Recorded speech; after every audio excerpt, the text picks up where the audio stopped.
Welcome to the New Process Podcast. Learn all the tools, methods, and best practices combined with people, emotions, and a human-centric mindset to rethink your process and push it to the next level. And here is your host, Mirko Kloppenberg. Yeah, welcome to episode 14 of the New Process Podcast. And after 4 episodes with interview guests, it's now time for another solo show. But this time, I will not only share my own experiences, I'm bringing the experiences of the whole New Process community with me. So today I would like to share with you 14 top tips for process modelers from experts of the New Process community. So let's dive right into it. And now, let's start to rethink processes. Actually, I can't remember how many hours I've been working as a process modeler throughout my whole career, but especially in the beginning, I've been working as a process modeler for more than 2 years, just sitting together nearly every day, mapping processes, 3 hours in the morning, 3 hours in the afternoon, sitting together with the people, the real experts, asking questions all the time to understand how they are actually doing their processes and to put that into a tool to map the processes in a way that the employees afterwards can really understand how this process should be executed. So that was such a fun job, and still today I'm doing a lot of process modeler training. So I'm doing coaching for process modelers or even process modeling myself.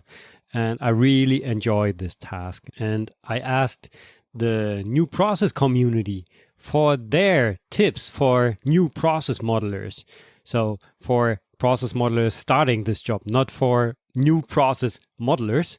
Maybe this is also something interesting to define if there is a difference if you're a process modeler or a new process modeler. Okay, just kidding. But today we are talking about the tips for process modelers. I already tried to bring the different tips and tricks into a logical order. So we're going to start with the topic of purpose in the beginning. And for sure, I'm going to introduce the experts, and you'll find all the links to their LinkedIn profiles, for example, in the show notes as well. So here are the 14 top expert tips for process modelers. And tip number 1 comes from Andreas Richter. He's building systems that help complex organizations to do right things right. And his advice is to think about the purpose of the process. And yeah, this is exactly what I also recommend doing in the beginning of the new process life cycle to define the process purpose. So Andreas here perfectly addresses the beginning of the new process life cycle to think about the purpose first. Thanks, Andreas, for your advice. The second advice comes from Kevin Tan.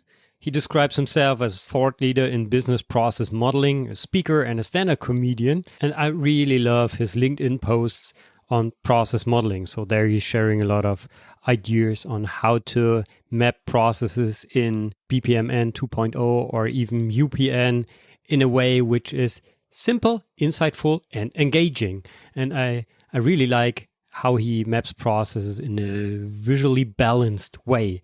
So if you're looking for good examples on how to map processes with regards to optical aspects as well, then you should definitely visit Kevin's LinkedIn profile. And here comes his tip number 2, which is determine the why of the process first. Don't rush to model the what of the process. Yeah, I think that adds to what Andreas already said, to think about the purpose first and don't rush to model the what of the process. Make sure that you really know why you have this process here. What is it for in the beginning? So thank you, Kevin, for this tip as well. And finally, there's a third tip on process purpose and the why coming from Emil Kelly. I already translated his LinkedIn slogan into English because my Dutch is not the best. And I would love to pronounce it the right way, but I prefer to go with the English version. There he writes, process management without nonsense. And you can find more on procesje.nl, which is his webpage where he is sharing his ideas on process management with using these nice yellow sticky notes. So maybe you already saw that on LinkedIn as well. So his tip for new process modelers is don't do it if you don't know why a process model could help you solve your problems. And that sums up what we already heard in tip number 1 and tip number 2. Just don't do it if you don't know why a process model could help you solve your problems. And this also extends to the benefit of process modeling. So if you don't know how this helps to solve your problems, then it would be better not doing it. And that's great. Always to question not only the why of the process itself, but also the why of process modeling here in this example. So Emil, thank you as well for your tip for process modelers. That's great. Tip number 4 comes from Richard Nagel. He's working for Sky New Zealand, and he is pushing continuous improvement through business process management. And his tip is keep it simple. Yeah, and I can really support this advice because don't make it too complicated. Yeah. When mapping processes, take out all the complexity and try to make it as easy as possible to understand the process. And don't overdo it with thinking about how mapping processes. Just keep it simple. And I know that's not easy. So, Richard, thank you very much for your advice. Tip number 5 and also tip number 6 and 7 are coming from Peter Klein. He works as business process analyst at Boon Edam, which is a company from the Netherlands. And his first advice, so tip number 5 is make the model in a way the user understands the model. So it encourages them to use it. And that supports what Richard already said, keep it simple. So when mapping the processes, always think about how to map it that the user really understands the model. So that's easy to read, easy to understand, and that the user, the employee, which is looking into the processes to understand how to execute a process, for example, can actually work according to the process documentation. Great, Peter. Thanks for this tip. And this already leads us to tip number 6, also from Peter. And tip number 6 is use the space to visually balance the model so it doesn't become a mess of lines and blocks all over the place. Yeah, I really love this. And I'm talking a lot about aesthetic minimum requirements in my trainings as well. So make the model look nice, use the space, center the content of the model, align the objects, and make the connections between the activities look nice. That's very important for aesthetic minimum requirements, I would say. So thank you, Peter, for the second advice. And tip number 7, also from Peter, is stick to verb noun when naming activities to keep the model visually balanced and easy to read. From a modeling methodology perspective, this is a really important advice from my point of view. So keep it really simple and just use verb and noun when naming activities. Keep that in mind and always stick to this convention. Great. Thanks, Peter, for these 3 advices in total. And now we continue with tip number 8, which comes from Sam Courtney. He works for Quark Software in Dallas, and his advice is to never stop asking why. And I interpret that in a way which is not related to asking why in the beginning, but always asking, why are you doing this while mapping processes? So try to really understand why the people are doing a process in a way they are doing it. So why? To really understand how the process looks like. Thank you, Sam, for this advice. Tip number 9 comes from Marlon Dumas. I guess a lot of you out there might know Marlon. He is professor at University of Tartu, and with all his papers, he is really influencing the academic development of process management space, I would say. He's also co-founder of the process mining tool Apromore. And his tip is, whenever you model a process, keep in mind the customer, their needs, and their experiences. Think how each step is creating or could create value to them.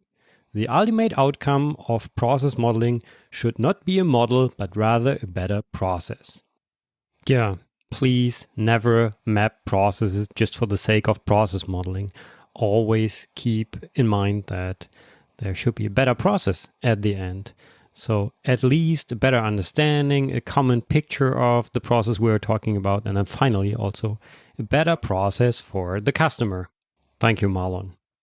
And now tip number 10 comes from Sam Leitch. I hope I pronounce your name in the right way. He's fighting for powerfully simple process improvement with GetScore.com. You might remember the tool we were talking about in the last episode, Score. So he's working for that company. And his tip number 10, is don't attempt to map the perfect process.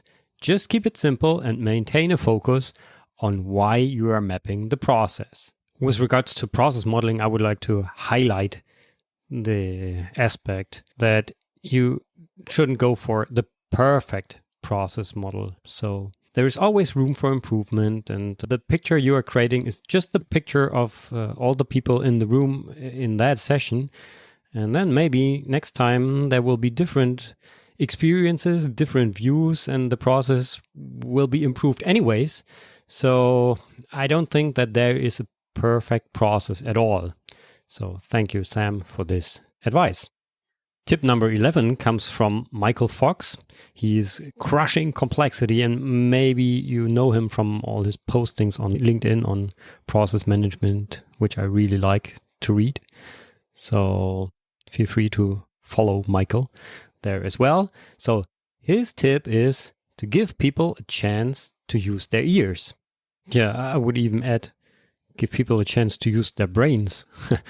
Give them a little bit time to think about what they just heard, and then ask them and integrate their ideas into the process modeling session. Michael, thank you for this advice. And then tip number 12 is my own advice. This is what I tell all my process modelers at the end of the process modeler training when we are talking about soft skills and how to prepare a process modeling session. I tell them to, and this is tip number 12, always put gummy bears on the table when you start a process modeling session. This might sound a little bit weird, but it's not.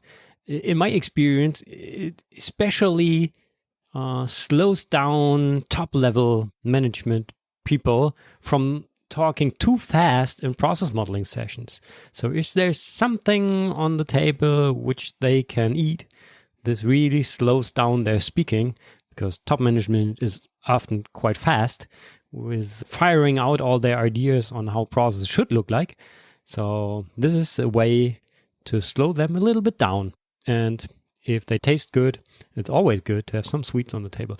And now, I know, Craig, could be better to have some healthy snacks on the table, like nuts. But I personally prefer gummy bears. Okay, and now we are coming to tip 13, which is coming from Johanna Brugger. She's a senior manager, product communication and process management at Lufthansa Group. And I have to read her advice. And this is so lovely, and I really like this one. So her answer was, I would like to answer with the story of Frederick the mouse. He collects colors and sunbeams for his fellow mice, so that they do not have to freeze during the winter, and to draw the gray days colorfully. Quite the opposite of the other mice, who are busily gathering supplies. In this context, my advice would be, it's all about the purpose, the why. It's all about human centricity, for whom, and put into an end-to-end perspective, input-output. Designing processes, Frederick style. Yeah, great. Johanna, I love this one. And I love the story of Frederick the Mouse as well. So cool. Maybe we can take this statement onto a higher level at a later point of time. So thank you very much, Johanna, for tip number 13. And now, finally, and that's a great tip, tip number 14, coming from Chris Green, who's ridding the world of bad processes. Maybe you heard that in the last interview as well as the purpose of a company. So, Chris, thanks for your advice here. Tip number 14 is just get started.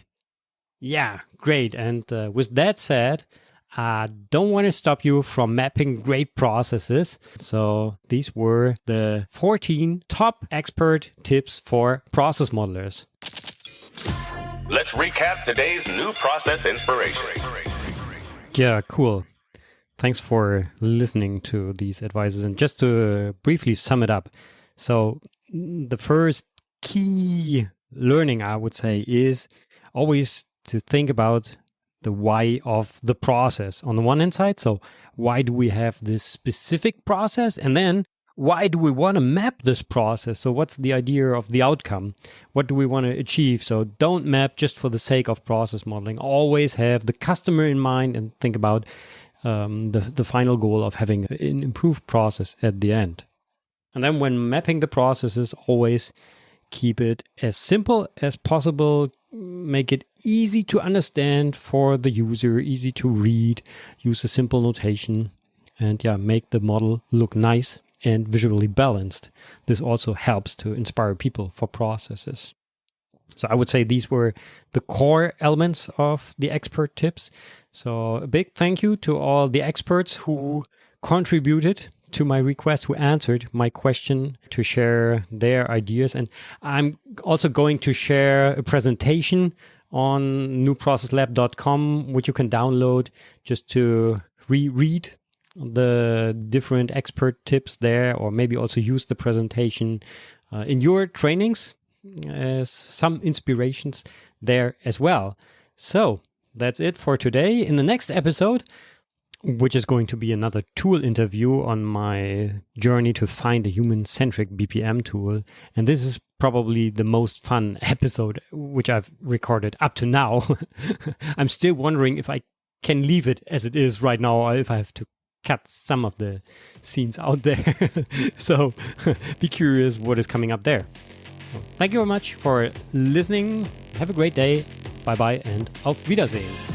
You've been listening to the New Process Podcast. Make sure to subscribe so you don't miss the next episode for more tools, methods, and best practices to rethink your process and push it to the next level. Thank you for listening. By the way, before you leave, if you think that these tips are also interesting for other process modelers in your community, in your company, or process modelers you know, then feel free to share the link to this episode. Just send them to newprocesslab.com/episode 14. Thank you very much. Bye-bye.